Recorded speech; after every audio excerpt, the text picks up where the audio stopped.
Hello there, welcome to Watson's Daily TV. I'm Peter Watson and I'm here with my take on two major topics in this morning's financial news distilled for you in 3 minutes. This is a cut down version of my weekday newsletter, Watson's Daily, in which I usually comment on a number of companies and themes. Can I beat the buzzer? Today I'll be talking about Turkey's currency shocker and discussions about potential Indian regulation that could protect domestic tech and crimp the activities of foreign tech companies like Google, Apple and Amazon.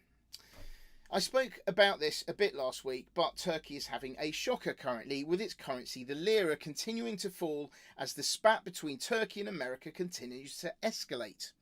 It all kicked off with Trump imposing sanctions on the country for arresting an American pastor who was accused of espionage, and it hasn't got any better as neither side is willing to back down. One of the big problems here is that within emerging markets, Turkey is the most exposed to dollar-denominated debt. Credit Suisse reckons that it equates to about 35% of its GDP, so it is a big number. Other emerging markets and currencies are being sold off now because investors are suddenly getting rather sensitive about countries with debt in dollars, given rising US interest rates and consequent strengthening of the currency, meaning that their debt is getting bigger all the time. The second thing I wanted to mention today was talk about India deciding to protect its tech industry and encourage the development of its own national champions. Indian policymakers are discussing possible restrictions on tech giants like Google, Apple and Amazon, like making them store data on its citizens only in India, for instance, which would mean that they would have to build more expensive data centres.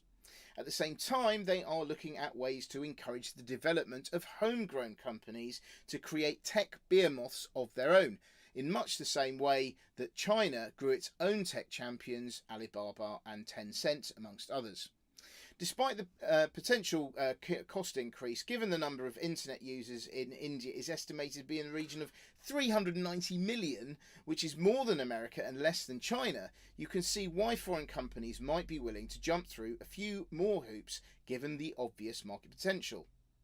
This is all still at the discussion stage, however, so everyone will be watching the situation closely. You can get more detail on these stories and more in my weekday blog on watsonsdaily.com. For instance, in today's edition, I talk about Apple supplier Foxconn's profit slump, the latest on Elon Musk and Tesla, and the aftermath of a court decision on German chemical company Bayer. Anyway, Watson's Daily is intended to give you the essence of the day's commercial news with opinion. You can read the whole thing in anything between 1 and 7 minutes. Please click on the link at the end of the video to find out more if you're interested. There you go. See you tomorrow and thanks for watching. Watson out.